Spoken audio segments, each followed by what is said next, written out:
Buongiorno care amiche e cari amici. Oggi proseguiamo la lettura del libro Cuore e oggi vi leggerò il racconto mensile che si intitola L'infermiere di Tata. La mattina di un giorno piovoso di marzo, un ragazzo vestito da campagnolo, tutto inzuppato d'acqua e infangato, con un involto di panni sotto il braccio, si presentava al portinaio dell'ospedale maggiore di Napoli e domandava di suo padre, presentando una lettera. Aveva un bel viso ovale d'un bruno pallido, gli occhi pensierosi e due grosse labbra semiaperte che lasciavano vedere i denti bianchissimi. Veniva da un villaggio nei dintorni di Napoli. Suo padre, partito di casa l'anno addietro per andare a cercare lavoro in Francia, era tornato in Italia e sbarcato pochi giorni prima a Napoli, dove, ammalatosi improvvisamente, aveva appena fatto in tempo a scrivere un rigo alla famiglia per annunziarle il suo arrivo e dirle che entrava in ospedale. Sua moglie, desolata di quella notizia, non potendo muoversi di casa perché aveva una bimba inferma e un'altra al seno, aveva mandato a Napoli il figliuolo maggiore, con qualche soldo, ad assistere suo padre, il suo tata, come là si dice. Il ragazzo aveva fatto 10 miglia di cammino. Il portinaio, data un'occhiata alla lettera, chiamò un infermiere e gli disse che conducesse il ragazzo dal padre. Che padre? Domandò l'infermiere. Il ragazzo, tremante per il timore d'una triste notizia, disse il nome. L'infermiere non si rammentava quel nome. Un vecchio operaio venuto da fuori? Domandò. Operaio sì, rispose il ragazzo, sempre più ansioso. Non tanto vecchio, venuto da fuori, sì. Entrato all'ospedale quando? Domandò l'infermiere. Il ragazzo diede uno sguardo alla lettera. 5 giorni fa, credo. L'infermiere stette un po' pensando. Poi, come ricordandosi a un tratto, ah, disse, il quarto camerone, il letto in fondo. È malato molto? Come sta? Domandò affannosamente il ragazzo. L'infermiere lo guardò, senza rispondere. Poi disse, vieni con me. Salirono le scale, andarono in fondo a un largo corridoio e si trovarono in faccia alla porta aperta di un camerone, dove s'allungavano 2 file di letti. Vieni, ripeté l'infermiere, entrando. Il ragazzo si fece animo e lo seguì, gettando sguardi paurosi a destra e a sinistra, sui visi bianchi e smunti dei malati, alcuni dei quali avevano gli occhi chiusi e parevano morti. Altri guardavano per aria con gli occhi grandi e fissi, come spaventati. Parecchi gemevano come bambini. Il camerone era oscuro, l'aria impregnata d'un odore acuto di medicinali. 2 suore di carità andavano attorno, con delle boccette in mano. Arrivato in fondo al camerone, l'infermiere si fermò al capezzale d'un letto, aprì le tendine e disse: «Ecco tuo padre». Il ragazzo diede in uno scoppio di pianto e, lasciato cadere l'involto, abbandonò la testa sulla spalla del malato, afferrandogli con una mano il braccio che teneva disteso, immobile, sopra la coperta. Il malato non si scosse. Il ragazzo si rialzò e guardò il padre e ruppe in un pianto un'altra volta. Allora il malato gli rivolse uno sguardo lungo e parve che lo riconoscesse. Ma le labbra non si muovevano. Povero tata, quanto era mutato. Il figliuolo non l'avrebbe mai riconosciuto. Gli s'erano imbiancati i capelli, gli era cresciuta la barba, aveva il viso gonfio. di un color rosso carico, con la pelle tesa e luccicante, gli occhi rimpiccioliti, le labbra ingrossate, la fisionomia tutta alterata. Non aveva più di suo che la fronte e l'arco delle sopracciglia. Respirava con affanno. Tata, tata mio, disse il ragazzo, son io, non mi riconoscete? Sono Cicillo, il vostro Cicillo, venuto dal paese, che m'ha mandato la mamma. Guardatemi bene, non mi riconoscete? Ditemi una parola. Ma il malato, dopo averlo guardato attentamente, chiuse gli occhi. Tata, tata, che avete? Sono il vostro figliuolo, Cicillo vostro. Il malato non si mosse più e continuò a respirare affannosamente. Allora, piangendo, il ragazzo prese una seggiola, sedette e stette aspettando, senza levar gli occhi dal viso di suo padre. Un medico passerà bene a far la visita, pensava. Egli mi dirà qualche cosa. E si immerse nei suoi pensieri tristi, ricordando tante cose del suo buon padre, il giorno della partenza, quando gli aveva dato l'ultimo addio sul bastimento, le speranze che aveva fondato la famiglia su quel viaggio, la desolazione di sua madre all'arrivo della lettera, e pensò alla morte. Vide suo padre morto, sua madre vestita di nero, la famiglia nella miseria. E stette molto tempo così, quando una mano leggera gli toccò una spalla. Si riscosse. Era una monaca. Che cos'ha mio padre? Le domandò subito. È tuo padre? Disse la suora dolcemente. Sì, è mio padre. Che cos'ha? Coraggio, ragazzo, rispose la suora. Ora verrà il medico. E s'allontanò, senza dir altro. Dopo mezz'ora sentì il tocco d'una campanella e vide entrare in fondo al camerone il medico, accompagnato da un assistente. La suora e un infermiere gli seguivano. Cominciarono la visita, fermandosi a ogni letto. Quell'aspettativa pareva eterna al ragazzo e ad ogni passo del medico gli cresceva l'affanno. Finalmente arrivò al letto vicino. Il medico era un vecchio, alto e curvo, col viso grave. Prima che egli si staccasse dal letto vicino, il ragazzo si levò in piedi e quando gli s'avvicinò si mise a piangere. Il medico lo guardò. È il figliuolo del malato, disse la suora. È arrivato questa mattina dal suo paese. Il medico gli posò una mano sulla spalla. Poi si chinò sul malato, gli tastò il polso, gli toccò la fronte e fece qualche domanda alla suora, la quale rispose: nulla di nuovo. Rimase un po' pensieroso, poi disse: continuate come prima.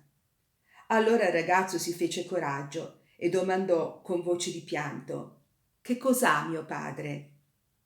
Fatti animo, figliuolo, rispose il medico, rimettendogli una mano sulla spalla. Ha una risipola facciale. È grave, ma c'è ancora speranza. Assistilo. La tua presenza gli può far del bene. Ma non mi riconosce, esclamò il ragazzo in tono desolato. Ti riconoscerà domani, forse. Speriamo bene, fatti coraggio. Il ragazzo avrebbe voluto domandare altro, ma non osò. Il medico passò oltre e allora egli cominciò la sua vita di infermiere. Non potendo far altro, accomodava le coperte al malato, gli toccava ogni tanto la mano, gli cacciava i moscerini, si chinava su di lui ad ogni gemito e quando la suora portava da bere, le levava di mano il bicchiere o il cucchiaio e lo porgeva in sua vece. Il malato lo guardava qualche volta, ma non dava segno di riconoscerlo, se non che il suo sguardo si arrestava sempre più a lungo sopra di lui, specialmente quando si metteva agli occhi il fazzoletto. E così passò il primo giorno. La notte il ragazzo dormì sopra due seggiole, in un angolo del camerone, e la mattina riprese il suo ufficio pietoso. Quel giorno parve che gli occhi del malato rivelassero un principio di conoscenza. Alla voce carezzevole del ragazzo pareva che un'espressione vaga di gratitudine gli brillasse un momento nelle pupille e una volta mosse un poco le labbra, come se volesse dire qualcosa. Dopo ogni breve assopimento, riaprendo gli occhi, sembrava che cercasse il suo piccolo infermiere. Il medico, ripassato 2 volte, notò un poco di miglioramento. Verso sera, avvicinandogli il bicchiere alle labbra, il ragazzo credette di veder guizzare sulle sue labbra gonfie un leggerissimo sorriso. E allora cominciò a riconfortarsi, a sperare. E con la speranza d'essere inteso, almeno confusamente, gli parlava a lungo della mamma, delle sorelle piccole, del ritorno a casa e lo esortava a farsi animo, con parole calde e amorose. E benché dubitasse sovente di non essere capito, pure parlava, perché gli pareva che, anche non comprendendo, il malato ascoltasse con un certo piacere la sua voce, quell'intonazione insolita di affetto e di tristezza. E in quella maniera passò il secondo giorno, e il terzo e il quarto, in una vicenda di miglioramenti leggeri e di peggioramenti improvvisi. E il ragazzo era così tutto assorto nelle sue cure che appena sbocconcellava 2 volte al giorno un po' di pane e un po' di formaggio che gli portava la suora e non vedeva quasi quel che accadeva intorno a lui, i malati moribondi, l'accorrere improvviso delle suore di notte, i pianti e gli atti di desolazione dei visitatori che uscivano senza speranza, tutte quelle scene dolorose e lugubri della vita d'un ospedale che in qualunque altra occasione l'avrebbero sbalordito e atterrito. Le ore, i giorni passavano ed egli era sempre lì col suo tata, attento, premuroso, palpitante ad ogni suo sospiro e a ogni suo sguardo, agitato senza riposo tra una speranza che gli allargava l'anima e uno sconforto che gli agghiacciava il cuore. Il quinto giorno, improvvisamente, il malato peggiorò. Il medico, interrogato, scrollò il capo, come per dire che era finita, e il ragazzo s'abbandonò sulla seggiola, rompendo in singhiozzi.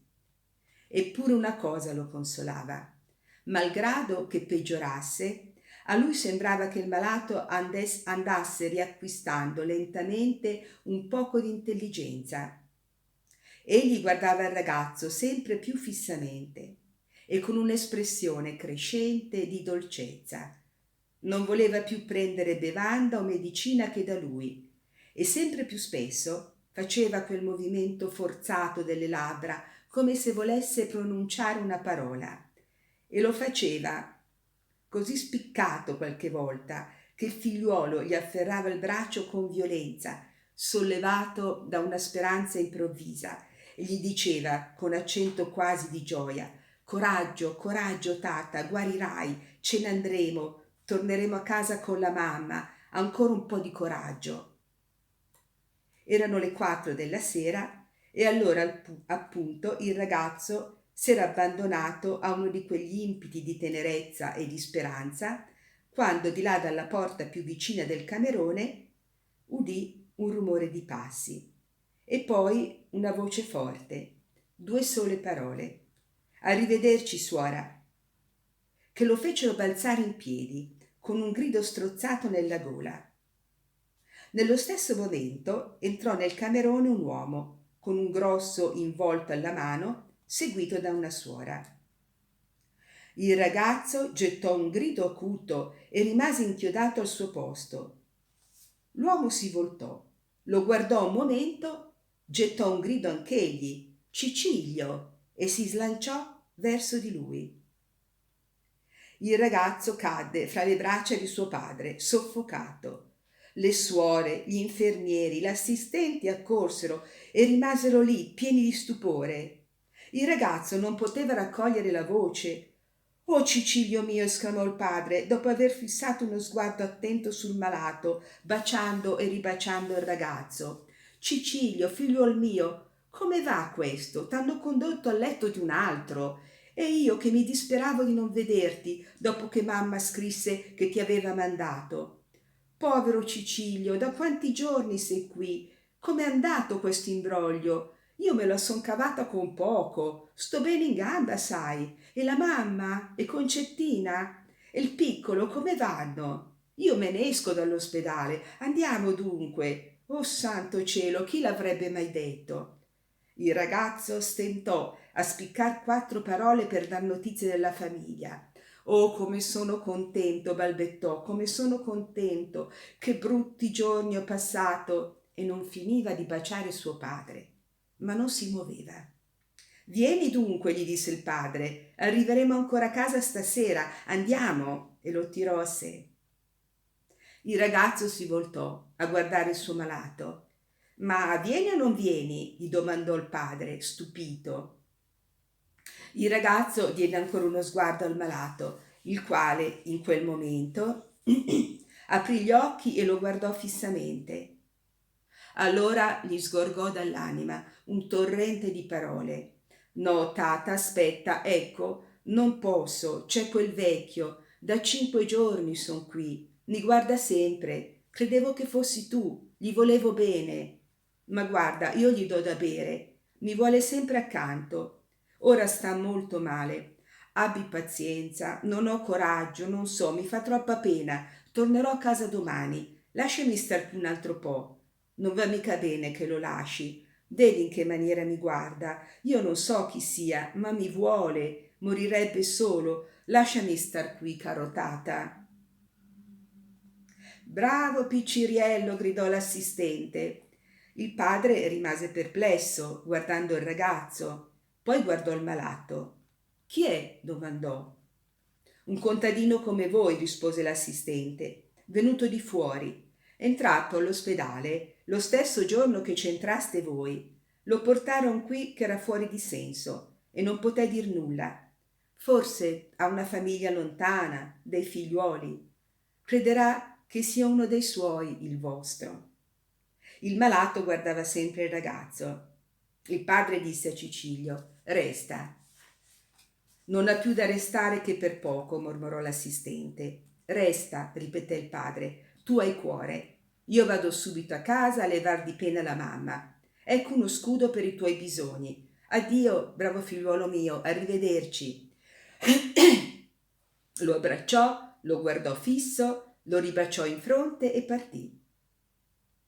Il ragazzo tornò accanto al letto e l'infermo parve racconsolato.